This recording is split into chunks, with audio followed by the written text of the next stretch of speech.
আসসালামু আলাইকুম মিলন ভাই। ও মিলন ভাই, কি অবস্থা? এটা কি ভাই? চাল তৈরি করছি, চাল আতপ চাল। আতপ চাইল, এটা কি করে? এটা দেয়া এটা দিয়ে আপনার ভাত রান্না খাওয়া, খেজুরি পাকাতে পারবেন, গরুর মাংসতে খাইতে পারবেন, আরো ভিন্ন মানে খাওয়া যাচ্ছে যত দ্রব্য আছে সব কিছু এখানে তৈরি হয়। তো এগুলা যে চাইলগুলা যে এনে ফালাই দিছেন, কেন ফালাই দিছেন? কিভাবে পড়লো? এই যে দেখেন ব্যাগটা ছিঁড়ে গেছে, এই যে ব্যাগটা ফেটে গেছে তো ও তাই, এর লাগা পড়ে গেছে। ওকে। ধন্যবাদ। তো কাজের কি অবস্থা ভাই আপনাদের? আলহামদুলিল্লাহ কাজ অনেক সুন্দর চলতেছে। আমাদের তো সবসময় কাজ থাকে। হ্যাঁ, ধন্যবাদ। একটু কথা বলি, আপনি ধন্যবাদ ধন্যবাদ শেষ করেন কেন?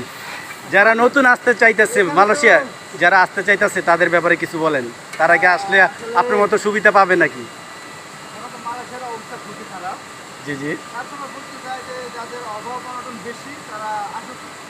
তারা কি কাজ পাবে ঠিক মতো? হ্যাঁ